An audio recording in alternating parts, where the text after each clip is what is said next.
అభ్యుదయ కవి, అక్షర యోధుడు అదృష్ట దీపక్ పుట్టినరోజు రేపు. ఈ సందర్భంగా తిరునగరి శరత్చంద్ర అందిస్తున్న మరిన్ని వివరాలు పాటలతో కూర్చి మీకు అందిస్తున్నాం.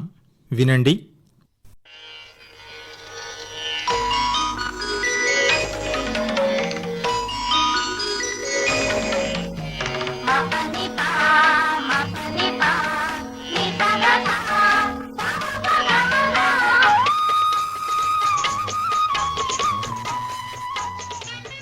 అభ్యుదయ గీతాల వేగుచుక్క అదృష్ట దీపక్. పదునైన పదాలతో ఈటెల్లా దూసుకుపోయే పాటల్ని అల్లిన అభ్యుదయ కవి అదృష్ట దీపక్. ఆయన పాటల్లో విప్లవ భావాలు, మానవతావాదం, చైతన్య స్పృహ నిండుగా మెండుగా కనిపిస్తాయి. అభ్యుదయ కవితా స్పర్శతో రచనలు చేసిన అతి కొద్ది మంది సినిమా కవుల్లో అదృష్ట దీపక్ ఒకరు. జనవరి 18, 1950 సంవత్సరంలో తూర్పుగోదావరి జిల్లా రావులపాలెంలో సత్తి సూరమ్మ, బంగారయ్య దంపతులకు జన్మించిన అదృష్ట దీపక్ కమ్యూనిస్టు కుటుంబ నేపథ్యం కలిగినవాడు. చిన్నతనం నుంచే దేశభక్తిని, అభ్యుదయ భావనలను నరనరాల్లో జీర్ణించుకున్నవాడు. రామచంద్రపురంలో విద్యాభ్యాసం సాగించిన ఆయన విఎస్ఎం కళాశాల నుంచి 1978లో ఎంఏ చరిత్ర పట్టా పుచ్చుకున్నాడు. దాక్షారామం జూనియర్ కళాశాలలో చరిత్ర ఉపన్యాసకుడిగా దాదాపు 3 దశాబ్దాలు పనిచేశాడు. సినీ కవిగా మారకంటే ముందే ఆయన తన కవిత్వంతో సాహిత్య రంగంలో చెరగని ముద్ర వేశాడు. కావ్య సాహిత్యంలో విశేషమైన కృషి చేసిన తరువాతనే సినిమా రంగంలో అడుగుపెట్టాడు. ఏది రాసినా చైతన్యపరిచే భావజాలం ఆయన పాటల్లోనూ ప్రసంగాల్లోనూ పరుచుకునే ఉంటుంది. అదే అదృష్ట దీపక్ ప్రత్యేకత. కోకిలమ్మ పదాలు, అగ్ని, ప్రాణం, అడవి మొదలుగు కవితా సంపుటాలు ఆయనను ఆధునిక సాహిత్య రంగంలో విశిష్టమైన స్థానంలో నిలబెట్టాయి. ఇంకా సమరశంఖం అనే బుర్రకథ, దీపక రాగం అనే సాహిత్య వ్యాస సంపుటి కూడా రచించాడు. అభ్యుదయ రచయితల సంఘం వారి చేతన అనే కవితా సంకలనానికి సంపాదకత్వం వహించాడు. కొన్ని నాటకాలు కూడా రాశాడు. 1980 సంవత్సరంలో మాదాల రంగారావు తాను నిర్మిస్తున్న యువతరం కదిలింది సినిమాకి గీత రచయితగా అదృష్ట దీపక్కు తొలి అవకాశమిచ్చి సినిమా రంగానికి పరిచయం చేశాడు.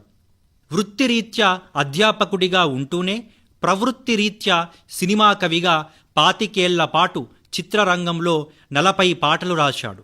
అవి రాశిలో తక్కువే అయినా వాసిలో మాత్రం ఒక్కో పాట ఒక్కో అగ్నిపర్వతమై చైతన్య శిఖరమై దర్శనమిస్తుంది. ప్రతి పదాన్ని నిప్పుల ఉప్పెనలాగా రగులుకొల్పి పాటను జ్వాలా చైతన్య స్పృహతో పలికించడంలో, బండబారిన ఈ సమాజం గుండెకు చురకలంటించడంలో అదృష్ట దీపక్ దిట్ట. యువతరం కదిలింది సినిమా కోసం ఆయన రాసిన ఈ పాట ఎంతో భావ సముజ్వలంగా ప్రకాశిస్తుంది. సినిమా మొత్తానికే మకుటాయమానమైన పాట ఇది. ఇది ఆయనకు తొలి పాట అయినా ఎంతో అనుభవమున్న గీత రచయితలా కనిపిస్తుంది ఆయన శైలి ఈ పాటలో. ఆశయాల పందిరిలో అనురాగం సందడిలో, ఆశయాల పందిరిలో అనురాగం సందడిలో, ఎదలు రెండు కలిశాయి ఏటికెదురు నిలిచాయి. సమాజ చైతన్యాన్ని కాంక్షించిన కళాశాల విద్యార్థినీ విద్యార్థులైన యువతీ యువకులంతా నడుం కట్టి ఐకమత్యంతో ఒకే పథంపై ముందుకు సాగడం ఇక్కడ సందర్భం. అలా ఒకే ఆశయంతో నడుస్తున్న వారిలో ఒక జంట మధ్యన ప్రేమ చిగురించి అది పెళ్లిగా పరిణమించింది. వారి ఆశయాలు, వారి ఇరువురి భావాలు ఒకటే. దానికి అనురాగాన్ని ఆలంబనగా చేసుకొని సాగే వైనం ఇక్కడ కనబడుతుంది. వారి పెళ్లిని మిత్రులంతా ఏకమై కులమతాలకతీతంగా జరిపిస్తారు. అందుకే అదృష్ట దీపక్ ఇలా అంటాడు: కులం లేని మతం లేని మమతే మన బాటరా, మానవతను చాటరా అని. మమతే మార్గంగా మానవతను చాటమని హితబోధ చేస్తున్నాడు. మనసు మనసు కలిసిందా బ్రతుకంతా మధుమాసం, మధురమైన జీవితాలు ఆలపించు రసగీతం. కొత్తగా పెళ్ళైన ఆ పడుచు జంటకు ఆనందాన్ని, ఆత్మీయతను పంచుకొమ్మని, సుఖశాంతులతో రసగీతాలను ఆలపించమని చెబుతూనే తరతరాల చీకటిపై తిరుగుబాటు జరిగింది, ఎరుపెక్కిన ఆశలతో తూర్పు తెల్లారింది, అంటూ ఆ పడుచు జంటకు మళ్లీ వాళ్ళ ఆశయాలను గుర్తు చేస్తున్నాడు. నవ్యమైన భావాలకు ఈనాడే శుభోదయం, నవలోకం నిర్మించే యువశక్తికి మహోదయం అంటూ ఆ పెళ్లి జంట ప్రారంభించే కొత్త జీవితానికి స్వాగతం పలుకుతూనే నవలోకం నిర్మించే యువశక్తికి కూడా మహోదయాన్ని కాంక్షించిన తీరు ఈ పాటలో కనిపిస్తుంది. ఇటు ప్రేమను, అటు సామాజిక చైతన్యాన్ని రెండింటినీ రంగరించి అమోఘంగా అల్లాడు ఈ పాటను అదృష్టదీపక్. ఇటువంటిదే ఎర్రమల్లెలు సినిమాలో ఒక పాట రాశాడు. ఇది కూడా మాదాల రంగారావు సారథ్యంలోనే వెలువడింది. మరో అభ్యుదయ కవి ధవళా సత్యం ఈ సినిమాకు దర్శకత్వం వహించాడు. ప్రపంచ కార్మిక దినోత్సవమైన మేడేను ఉద్దేశిస్తూ రాసిన పాట ఇది. అన్యాయం, అక్రమాలు, దోపిడీలు, దురంతాలు ఎన్నేళ్లని నిలదీసినదీరోజు, అనగారిన శ్రమశక్తిని ఆవేశం ఊపిరిగా కదిలించినదీరోజు, రగిలించినదీరోజు. నేడే మేడే శ్రమశక్తికి ఒక పండుగగా శ్రామికులంతా కలిసి మేడేను జరుపుకుంటూ ఎలుగెత్తి శ్రామిక వైభవాన్ని చాటిన గీతమిది. అన్యాయాన్ని, దోపిడీని నిలదీసిన రోజుగా, అనగారిన వర్గాలను ఆవేశమే ఊపిరిగా రగిలించిన రోజుగా మేడేను తలుస్తాడు అదృష్టదీపక్. చరణాల్లో సమభావం మానవాళి గుండెలలో నిండగా, సకల దేశ కార్మికులకు ఈనాడే పండగ, లోకానికి శ్రమ విలువను చాటిన రోజు, ఇది చీకటిలో చిరుదివ్వెలు వెలిగిన రోజు అని అన్నప్పుడు అదృష్టదీపక్లో శ్రీశ్రీ తొంగి చూస్తాడు. ఆయన గలంలో శ్రీశ్రీ పొంగి పాడతాడు. శ్రీశ్రీ, తిలక్ వంటి కవుల కవిత్వంతో ఉత్తేజితుడైనవాడు అదృష్టదీపక్. సమభావనయే మానవాళికి ఊపిరిగా నిలవాలని శ్రీశ్రీ ఆశించినట్లుగానే అదృష్టదీపక్ కూడా శ్రీశ్రీ ఆశయాల జాడలోన సాగాడు. చిరకాలపు దోపిడిపై తిరుగుబాటు జరిగినప్పుడు చిందిన వెచ్చని నెత్తురు కేతనమై నిలిచింది వంటి నిత్య నూతన భావాలు కోటి పతాకాలై రెపరెపలాడతాయి, ఎర్రని నిప్పు కణికలై ప్రజ్వలిస్తాయి. నవోదయం సినిమా కోసం రాసిన అక్షరాలీవేళ అగ్ని విరజిమ్మాలి, భావాలు పదునెక్కి భాష ఎరుపెక్కాలి అనే పాట కూడా పదునైన పదాల తెగువ ఉన్న పాటే. చీకటి కుటీరాన చేతనను వెలిగించి అణువణువులో ఆశ ఆవిష్కరించాలి, ఉద్రిక్తమై పొంగు ఊహ ఊపిరి మీద బంగారు భవితకై బాట నిర్మించాలి. అక్షర చైతన్యం అణువణువున కనిపిస్తుంది ఈ పాటలో. చీకటి నిండిన చోట చైతన్యాన్ని దీపంలా వెలిగించి అణువణువున ఆశలు ఆవిష్కరించమంటున్నాడు.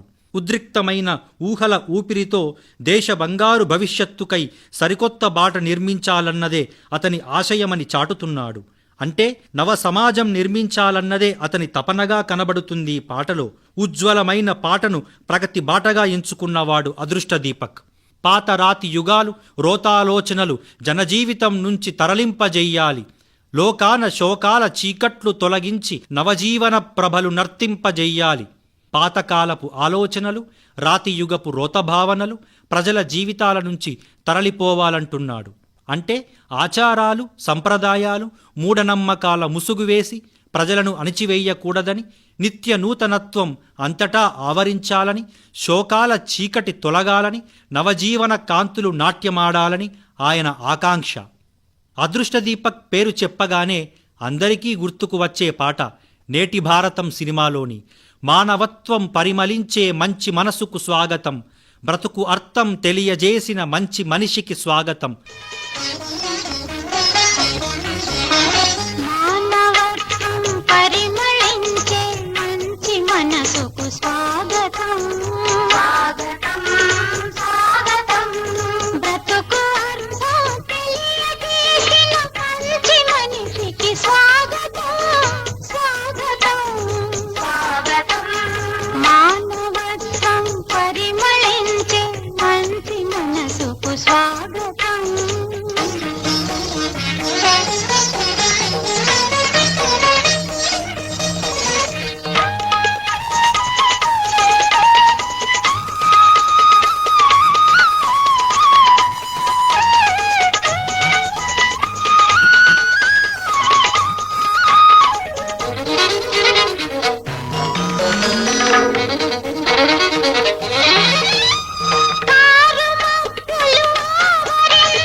స్వాగతం స్వాగతం స్వాగతం బ్రతుకు అర్థం తెలియజేసిన మంచి మనిషికి స్వాగతం స్వాగతం స్వాగతం. ఇది నిజంగా మానవత్వం పరిమళించిన గీతమే. ఈ సినిమాలో కథానాయకుడు తను దారి చూపించిన పతితల అభాగ్యుల నివాసానికి చేరుకున్నప్పుడు వారంతా కలిసి ఏకకంఠంతో ఆయనకు నిండు మనసుతో స్వాగతం చెబుతూ ఈ పాట పాడుతుంటారు. చరణాల్లో అదృష్ట దీపక్ కవితాభివ్యక్తి ఇలా ఉంది: కారు మబ్బులు ఆవరించిన కటిక చీకటి జీవితంలో వెలుగులను ప్రసరింపజేసిన కాంతిమూర్తి స్వాగతం. పతితల జీవితంలో చీకటిని తొలగించి వెలిగిన సూర్యుడు ఆ కథానాయకుడు అని పై చరణంలో వ్యక్తం చేశాడు. ఎంతో చక్కగా చిక్కగా మాత్రా ఛందస్సులో మిశ్రగతిలో నడిచిన గేయమిది. పనికి రావని పారవేసిన మోడువారిన జీవితాలకు చిగురుటాకుల దారి చూపిన మార్గదర్శి స్వాగతం. అవమానాలతో నలిగిపోయి మోడువారి పాడైపోయిన జీవితాల్లో ఆశలు చిగురింపజేసిన మార్గదర్శకుడిగా కథానాయకుణ్ణి భావించిన తీరు కనబడుతుంది. ఈ పాట బహుళ ప్రచారం పొందింది. అంతేకాకుండా 1984లో ఈ పాటకు అప్పటి ఆంధ్రప్రదేశ్ గవర్నర్ డాక్టర్ శంకర్ దయాళ్ శర్మ గారి చేతుల మీదుగా మద్రాసు వారి కళాసాగర్ అవార్డు కూడా అందుకున్నాడు. ఇదే సినిమాలో భారతమాతను నేను బందీయై పడి ఉన్నాను అనే పాటను మహాకవి శ్రీశ్రీ రాశాడు. ఈ పాట రాస్తున్నప్పుడు శ్రీశ్రీ అవసాన దశలో ఆసుపత్రిలో మంచంపై ఉన్నాడు. ఈ పాట పల్లవి కూడా శ్రీశ్రీ చెబుతుంటే అదృష్ట దీపక్ రాశాడు. ఇక చరణాలు నేను రాయలేను, నాకు ఓపిక లేదు, నువ్వే పూర్తి చేసై అని శ్రీశ్రీ అంటే శ్రీశ్రీ పల్లవికి చరణాలు రాసి అదృష్ట దీపక్ పాట పూర్తి చేశాడు. ఆ తరువాత కొన్ని రోజులకే శ్రీశ్రీ అస్తమించాడు. శ్రీశ్రీపై ఉన్న అమితమైన ఆరాధనా భావంతో శ్రీశ్రీ పేరుతోనే ఈ పాటను సినిమాల్లో పెట్టించాడు అదృష్ట దీపక్. తనకు వారసుడిగా నిలబడగలిగే సత్తా అదృష్ట దీపక్కు ఉన్నదని శ్రీశ్రీ చాలాసార్లు ప్రశంసించిన సందర్భాలు ఉన్నాయి. అలా శ్రీశ్రీ వంటి మహాకవులను మెప్పించిన ఘనత అదృష్ట దీపక్ది. ఇంకా దేవాలయం సినిమా కోసం రాసిన ఒక పాటలో తెలుగింటి సంప్రదాయం కనబడుతుంది. పెళ్లి చేసి అమ్మాయిని అత్తవారింటికి పంపిస్తూ ముత్తైదువలంతా కలిసి సాగనంపే తీరు అంతా పాటలో కనిపిస్తుంది. నీ నుదుట కుంకుమ నిత్యమై వెలగాలి, నూరేళ్ల జీవితం నవ్వుతూ సాగాలి, ఎంత చక్కనిదమ్మ మాముద్దు గుమ్మ, 7 మల్లెల ఎత్తు బంగారు బొమ్మ అని అంటాడు. అయితే 7 మల్లెల ఎత్తు బంగారు బొమ్మ అనే పదప్రయోగం నిర్మాతలకు నచ్చలేదట. అది సరికాదని చాలామంది సాహితీవేత్తలు కూడా విమర్శించారట. అదే సినిమాలో పాట రాసిన మహాకవి డాక్టర్ సి నారాయణరెడ్డి అనుకోకుండా రికార్డింగ్ స్టూడియోకి వచ్చినప్పుడు అదృష్ట దీపక్ పాటను చూసి 7 మల్లెల ఎత్తు ఎంత మంచి పదప్రయోగం చేశావయ్యా, చాలా బాగుంది, ఇది తప్పు కాదు, సరైనదే, ఇది జానపద ముద్ర అన్నారంట.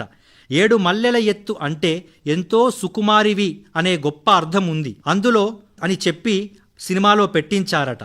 అలా సినారే లాంటి మహాకవుల మెప్పు పొందిన కవి అదృష్ట దీపక్. చరణాల్లో పెళ్లి పందిరిలోన చిట్టి చిలకమ్మ, పసుపు పారానితో మెరిసేటి కొమ్మ అంటూ అచ్చమైన తెలుగుదనంతో ఈ పాట మధురంగా సాగిస్తాడు.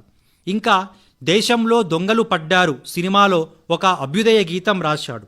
ఉదయించని ఉదయం కోసం ఎదలో రగిలెను హోమం, అనగారిన ఆర్తుల కంఠం నినదించెను శంఖారావం అంటూ మహోజ్వలంగా సాగుతుంది పాట. అనగారిన పేదల కంఠమే శంఖారావంగా నినదించిందంటూ విప్లవ పంథాలో సాగిపోతాడు. అయితే ఈ పాటలో కూడా ఉదయించని ఉదయం అనే పదప్రయోగాన్ని కూడా చాలామంది విమర్శించారట. తరువాత కొంతమంది విఘ్నులు దాన్ని సమర్థించారట. భాషపై పాండిత్యం, విపరీతమైన అధికారం ఉన్న కవులు మాత్రమే ఇలాంటి ప్రయోగాలు చేయగలరు. అదృష్ట దీపక్ గొప్ప సాహిత్యాధ్యయనం చేసినవాడు, తిరుగులేని ప్రతిభా పాటవాలు కైవసం చేసుకున్నవాడు. అందుకు ఆయన రచనలే సాక్ష్యాలు. రామరాజు చిందించిన రక్తం యువతకు తిలకం దిద్దాలి అంటూ అల్లూరి సీతారామరాజు ఆవేశాన్ని, ఆశయాన్ని యువతకు ధారపోస్తూ